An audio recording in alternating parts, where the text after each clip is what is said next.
Jadi ini yang benar-benar kali ini Presiden harus benar-benar turun tangan karena angkanya terlalu besar. Kalau angkanya mungkin ya 10 kilo emas ya mungkin 20-30 miliar itu lain cerita. Ini Tapi kan ini bicara soal pra-peradilan sekarang, bukan bicara Presiden. Bicara soal pra-peradilan, kita lihat ijazah aja berkali-kali. Saya nggak tahu nanti. Ini sekarang udah 2 kali. Betul. Jilid 2 pra-peradilan, betul ya?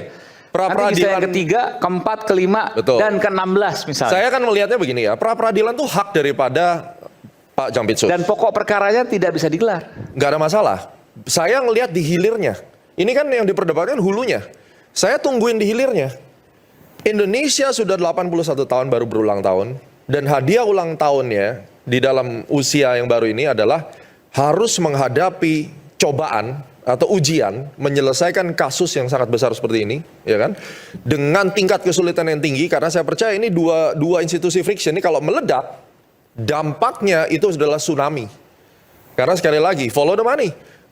Uang bukti sebanyak itu kemana-mana pasti. Oh, bukan kemana-mana lagi. Kita lihat evidence yang kelihatan saja 74 kilo plus 576 miliar. Katakan itu sekali lagi itu 20% dari nilai aslinya. Itu nilai aslinya berapa? Dan nilai aslinya ini dalam bentuk apa? Ya, seperti tadi kan, tindak pidana awalnya apa? Suap kah? Ataukah apa nih terkait dengan kasus Asabri dan lain-lain. Dan kalau kita melihat dugaan pidana awalnya Asabri, itu kan terkait dengan financial market. Makanya saya duduk di sini. Financial market yang terjadi pada saat Jiwasraya dan Asabri, itu hukuman yang diberikan kan seumur hidup sebenarnya. Dan ada ancaman hukuman mati kepada Pak Beni Cokro dan timnya itu. Yang mana mereka juga ngeklaim bahwa dirinya adalah kambing hitam dikorbankan. Artinya kalau ini dibongkar, itu akan ngebongkar semua kasus korupsi yang nilainya mungkin lebih daripada 100 sampai 200 triliun. Pertanyaan saya, ini korupsi apakah terjadi di 2 tahun terakhir ini? Ini kan kasusnya dari zaman periodenya Pak Jokowi.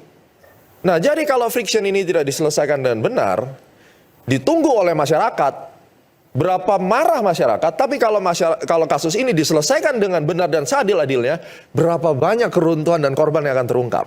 Nah, itu bukan bagian saya karena saya pakar ekonomi. Anda yakin akan itu? Saya yakin. Ini makanya kasus mungkin yang paling besar. Paling besar dalam sejarah dan paling besar di Asia Tenggara karena tidak pernah ada kejadian 2 lembaga friction sebesar ini.